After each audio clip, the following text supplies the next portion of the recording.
ผู้เข้าแข่งขันหมายเลข6เท่าวันนาน้อยนิยมศิลป์ตัวแทนแขวงสยบุรีขอเสียงตบมือต้อนรับ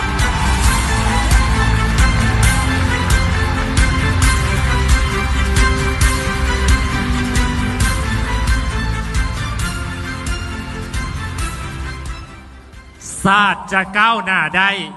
ต้องอาศัยเพึงคนดี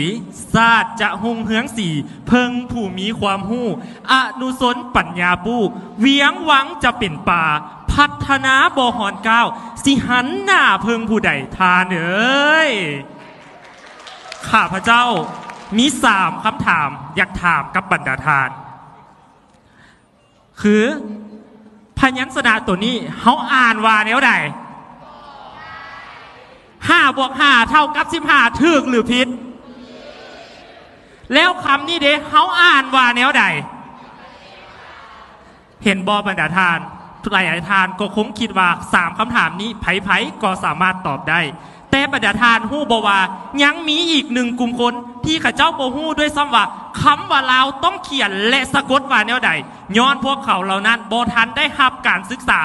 ภาคบังคับและถึกปะลากันเฮียนบ่ฮู้หนังสือซ้ำทุกทานแล้วพวกเขาเคยคิดบ่ว่าพวกเขาจะแก้ไขปัญหานี้แนวใดเพื่อให้เด็กน้อยหญิงชายลาวทุกคนได้เข้าถึงการศึกษาภาคบังคับทั้งหมดทั่วประเทศภายในปี 2030 ทุกทาน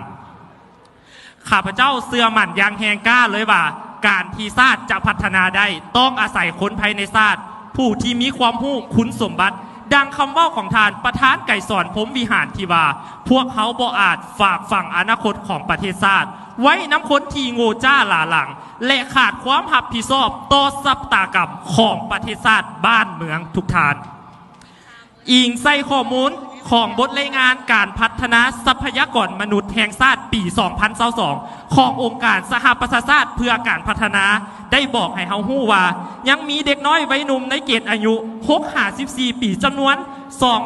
2,132 คนทั่วประเทศที่ยังบ่ฮู้หนังสือและบ่ทันได้เข้าถึงการศึกษาซ้ำทุกทานพวกเขาเหล่านี้ยังอยู่ภายใต้เส้นของความทุกข์ยากบ่มีอาชีพบ่ฮู้หนังสืออ่านบ่ออกเขียนบ่ได้ทุกทานซึ่งข้าพเจ้าได้เห็นถึงความเป็นจริงของปัญหาหวนกลับไปเมื่อปี 2019 ที่ผ่านมาข้าพเจ้าในนามนักศึกษาที่เรียนการพัฒนาชุมชนได้ลงไปชนบทแห่งหนึ่งได้พบกับแม่หญิงสวนเผ่าสาวกึ่มมุและลูกน้อยของเราอายุ10 ปีนางขายหมักเพชรขี้หนูอยู่ซึ่งข้าพเจ้าได้นั่งลงไปแล้วถามแม่หญิงคนนั้นว่าหมักเพชรกล่องนี้ขายเท่าไหร่แม่หญิงคนนั้นได้ตอบกลับมาทันทีเลยว่ากล่องหนึ่ง3,000 กีบลูกข้าพเจ้าได้ถามต่อไปอีกว่า5 กล่อง 10,000 ได้บ่ลาวเฮ็ดสีหน้าบ่เข้าใจแล้วหันไปถามลูกสาวเราว่า5 กล่องหันมันเท่าใดลูกสาวได้ยินก็ตอบทันทีเลยว่า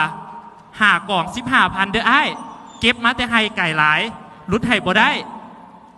จากตัวอย่างนี้มันได้ซี่เขาเห็นแล้วว่าคนที่ได้รับการศึกษาภาคบังคับข้าเจ้าจะฮู้ต่อรองอ่านออกเขียนได้ในเบื้องต้นข้าพเจ้าก็สงสัยว่าเป็นอย่างแม่หญิงคนนั้นคือบ่ตอบข้าพเจ้าทันทีแต่พอมาฮู้ตำหลังฮู้ว่าลาวบ่ทันได้รับการศึกษาตั้งแต่ภาคบังคับซ้ำทุกทาน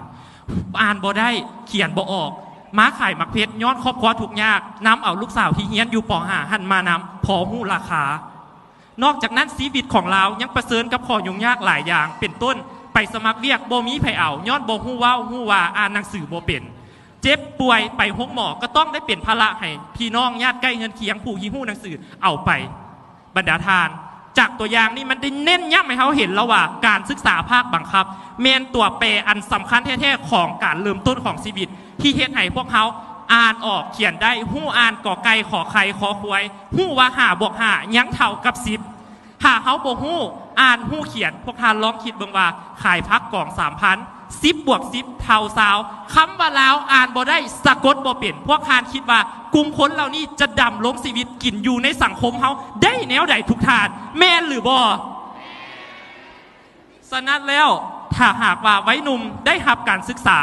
จะเฮ็ดให้ข้าเจ้าได้รับการพัฒนาฮู้ว่า1 บวก 1ยังเท่ากับ2เส้นตัวอย่างข้าพเจ้าที่ได้รับการศึกษาเริ่มต้นจากภาคบังคับจากสั้นประถมก็เฮ็ดให้ข้าเจ้าสามารถข้าพเจ้าอ่านออกเขียนได้ฮู้ว่ากอไก่ขอไข่ขอควายฮู้ว่าเฮาต้องได้เฮ็ดแนวใดประกอบส่วนในการพัฒนาสร้างศาสตร์ทุกทาน นอกจากนั้นจากบทรายงานยังซี่เฮาเห็นว่ายังมีวัยหนุ่มอายุเกณฑ์16-40 ปีจำนวนหลายกว่า 15,000 คนที่ยังบ่ทันได้เข้าโรงเรียนและถือปะละการเรียนพวกเขาเหล่านี้ประสบกับสิ่งท้าทายหลายเป็นต้นแม่น1ความเสื่อพื้นฐานในเขตชนบทที่เฮ็ดให้ข้าเจ้าเสื่อว่าเฮียนไปเฮ็ดหยังเฮียนจบมากะเฮ็ดนาคือเก่าตัวที่2โรงเรียนที่อยู่ห่างไกลศอกหลีกบวกกับสภาพเส้นทางเฮ็ดให้ข้าเจ้าท้อถอยที่จะเข้าถึงการศึกษาสามมาครูที่ได้มาตรฐานโดยเฉพาะในเขตชนบทยังบ่ทันได้เข้าเกณฑ์เฮ็ดให้จำนวนครูบ่เพียงพอบวกใส่กับอุปกรณ์การเรียนการสอนที่บ่ทันสมัยเฮ็ดให้เกิดปรากฏการณ์และจำนวนการเข้าถึงการศึกษานี่หลายขึ้นทุกทาน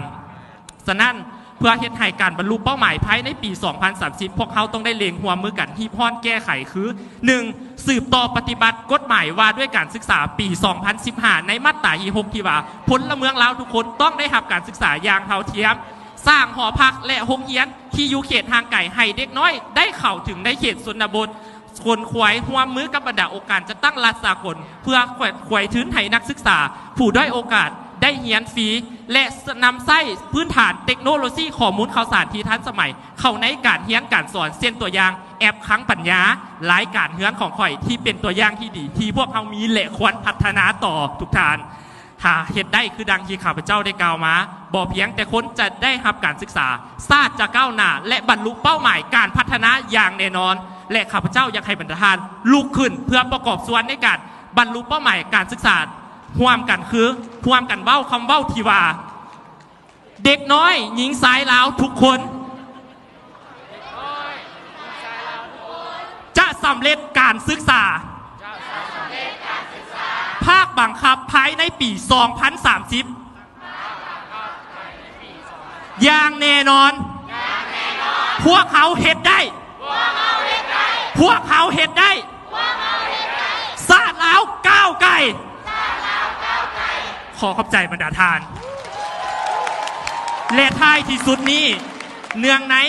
วันชาติที่2ธันวาคมรอบ 47 ปีที่จะเวียนมาถึงและเพื่อบรรลุเป้าหมายการพัฒนาที่ยืนยงภายในปี 2030 ข้างหน้าข้าพเจ้าอยากบอกทุกท่านที่กำลังหับฟังอยู่ว่าชาติจะก้าวหน้าได้ถ้าทุกคนภายในชาติได้สำเร็จการศึกษาภาคบังคับขอขอบใจขอเสียงตบมือดังๆให้ครับเท่าวันนาน้อยนิยมศิลป์ตัวแทนจากแขวงไซยบุรีต่อไป